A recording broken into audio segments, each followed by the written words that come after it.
Morning class. आज की class में हम आगे का चैप्टर कश्मीर के बारे में पढ़ेंगे कि इस चैप्टर में कश्मीर के बारे में क्या दिया है। तो आपने कश्मीर का नाम तो सुना होगा और आप गए भी हो सकते हैं। आप में से कई लोग कश्मीर घूमने भी जा चुके होंगे। तो आज के इस पार्ट में हम कश्मीर के बारे में पढ़ेंगे। तो इस पार्ट में हमारे देश के उत्तर दिशा में स्थित कश्मीर राज्य का वर्णन है। इसमें कश्मीर की प्राकृतिक सुंदरता, वहाँ के दर्शनीय व धार्मिक स्थल तथा रोजगार आदि का वर्णन है। तो इस पाठ के माध्यम से हम कश्मीर के जीवन के विषय में पढ़ेंगे कि कश्मीर में किस प्रकार से लोग अपना जीवन जीते हैं, किस प्रकार से लोग काम करते हैं, क्या काम करते हैं। तो इस पाठ के माध्यम से हम यही पढ़ने वाले हैं। कश्मीर को पृथ्वी का स्वर्ग कहा जाता है।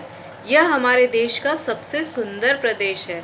तो कश्मीर को पृथ्वी का स्वर्ग भी कहा जाता है और हमारे भारत का क्या है, वो ताज के समान है, सर के मुकुट के समान है। तो कश्मीर को पूरे विश्व में उसकी सुंदरता के नाम से जाना जाता है।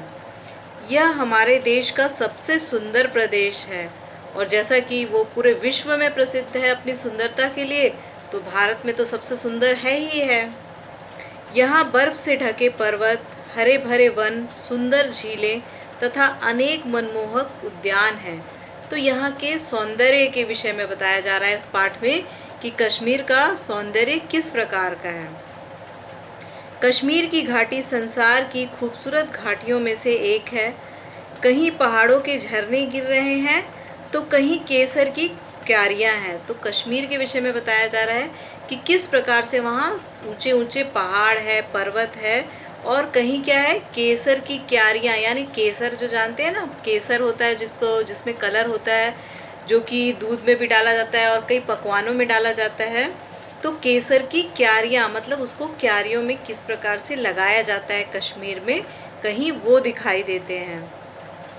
कहीं चिनार के विशाल वृक्ष हैं तो कहीं लंबे देवदार की कतारें दिखाई देती है और कहीं पे चिनार के वृक्ष जो कि बहुत ऊंचे, सीधे और बहुत ऊंचे होते हैं, वो दिखाई देते हैं। और कहीं पे क्या दिखाई देते हैं, देवदार की कतारें। यानी देवदार जो वृक्ष है उसकी कतारें, यानी जो किस प्रकार से वो सीधी लाइन में लगी होती है।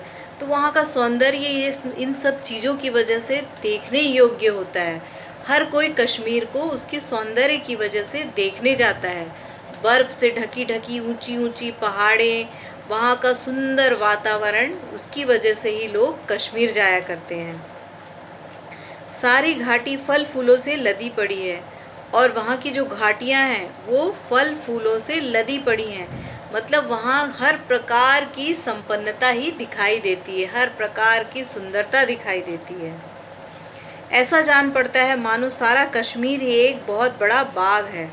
तो कश्मीर को ही एक बाग की संज्ञा दी गई है कि जिस प्रकार से एक बहुत बड़ा बगीचा जो होता है वो जिस प्रकार से सुंदर दिखाई देता है, तो उसी प्रकार से पूरा कश्मीर ही एक बगीचे के समान है।